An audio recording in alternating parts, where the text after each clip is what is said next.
All right, next up we got Bury Me When I'm Dead, directed by Seabold Krebs, starring Devon Terrell as Henry, Charlotte Hope as Catherine, and McKenzie Lee as Rebecca. It starts out and you've got Catherine and Henry, and they're a couple, and they're getting ready to move and drive across the United States and move to California. And right now they live in New York. And you get a feeling that their life is stagnant, and they're going to buy this cheap van, something that just get them across the United States, and they're going to restart their life. They currently work in like a flower shop. There's another woman who works there named Rebecca, and she is, I'm trying to make sure I'm not getting the name. I might have them flipped around.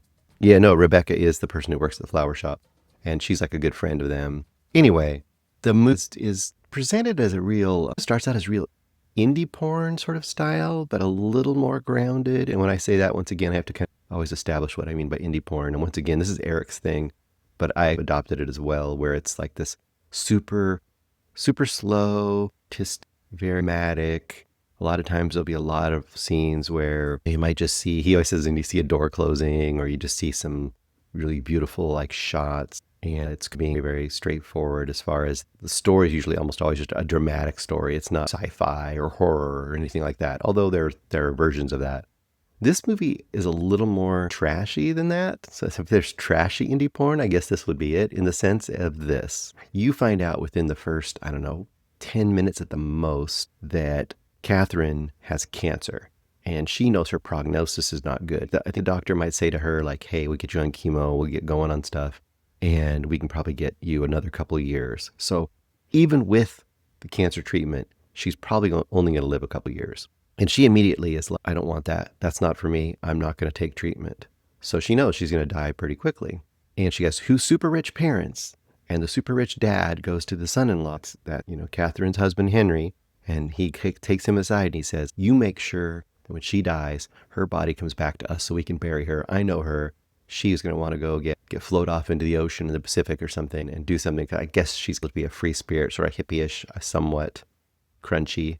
He says, you bring my daughter back, and otherwise I will ruin you. You get the idea that essentially the rich parents have been helping them financially and keeping them afloat.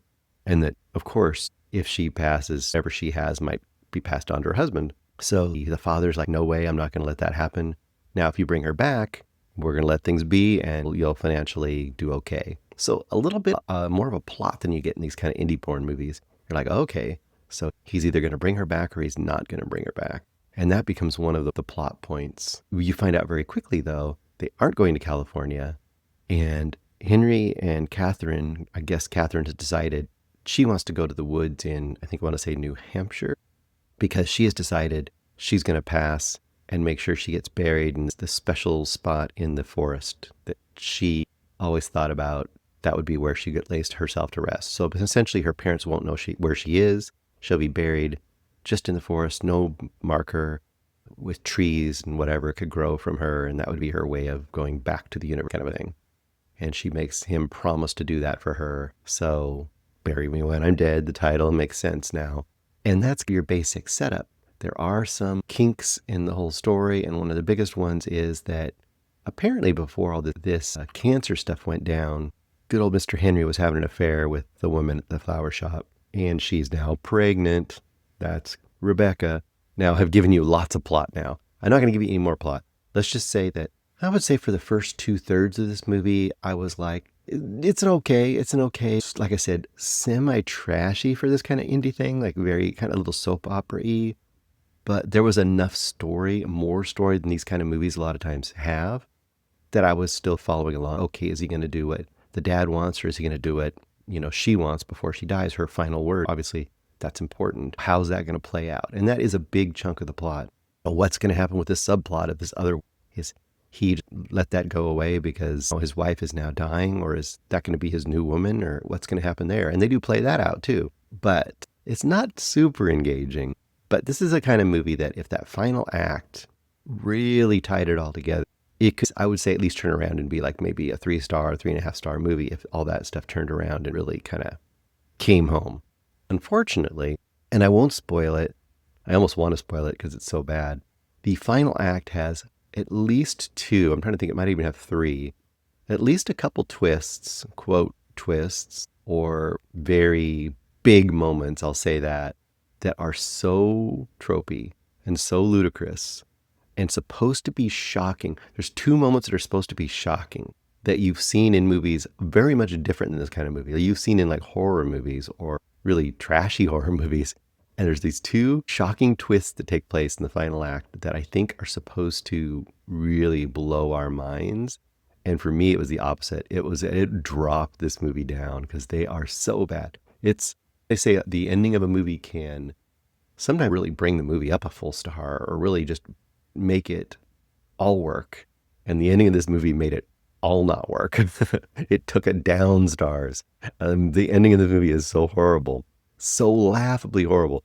I cannot believe someone that knew the makers of this movie did not say, no, you got to come up with it. You got to rewrite this, buddy. You can't end it this way. This is ludicrous. So that is my take.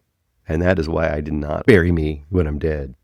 Am I going to go lower than St. Clair? Yes, 1 star. This one is really bad. I would say it was so slow that if it, like I said, it could have turned the corner and I could have been like given it redemption on this, but it was so slow and then ended so horribly that it felt like at the end of the movie, it felt like it had been a waste of time, which is terrible to say for indie movie, especially. People aren't paying.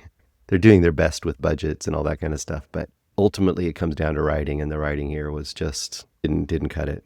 Hey guys, thanks so much for watching this video. For more movie and television reviews and interviews, please subscribe to my Deepest Dream channel. Like, comment, share, subscribe. And as always, thanks so much for your support. Take care.